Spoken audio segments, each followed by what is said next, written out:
All right, let's jump right in. When I say the word minimalism, what's the first thing that pops into your head?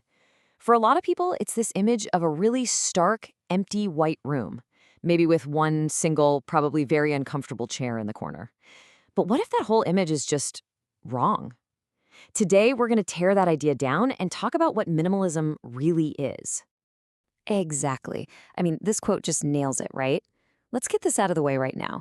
Minimalism is not about deprivation. It is not some kind of contest to see who can own the fewest things, and it is definitely not about getting rid of stuff that you genuinely love and use. Now this is a much better way to think about it. You're an editor for your own life. You're not deleting the whole story, not at all. You're cutting out the fluff, the distractions, so that the main plot, the things that actually matter to you, can really shine. It's all about being intentional. Which brings us to what is, without a doubt, the most important first step. Before you even think about touching a single thing in your closet or your garage, you have to figure out why you're doing it. Because honestly, minimalism without a clear purpose, that's just tidying up, and it's not gonna last. So this is the big question. This is the anchor for the entire journey. Notice it's not what do you want to get rid of, it's what do you want to make room for. Answering this is what's going to keep you motivated when you're staring at, that old t-shirt you haven't worn in a decade. And your why could be any one of these things, or something totally different. Maybe you want more time for your family, maybe you want the financial freedom to travel, or maybe you just want a little more peace and quiet in your own head.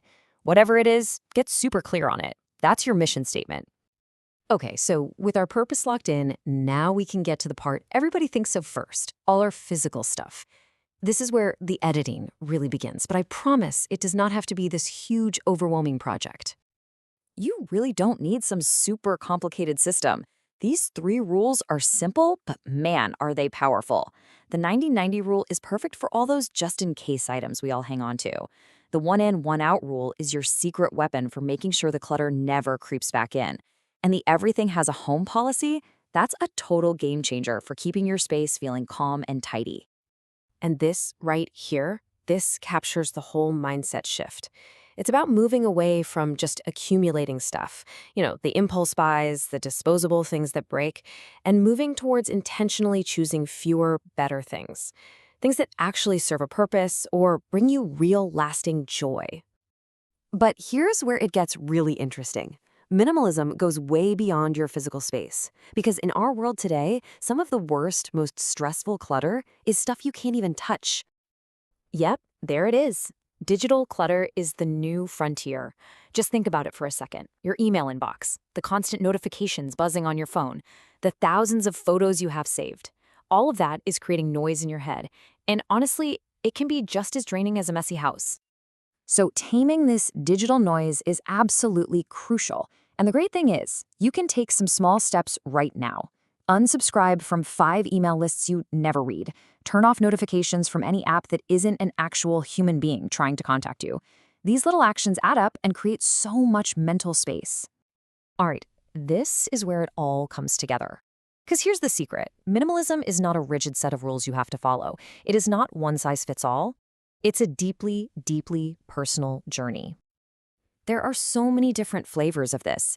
Maybe you're drawn to essentialism, which is all about decluttering your schedule and your commitments. Or maybe you lean towards sustainable minimalism, focusing on your environmental impact. The point is to find the style that really speaks to your personal why. So here's the bottom line. It doesn't matter which approach you take. The ultimate goal is always the same. It's freedom. Freedom from the excess stuff, freedom from the constant digital distractions, and freedom from the burden of everything that's just unimportant. And that brings us right back to the beginning, doesn't it? Because at the end of the day, minimalism was never really about the empty space.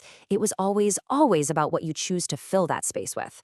So the real question is, what's it going to be for you?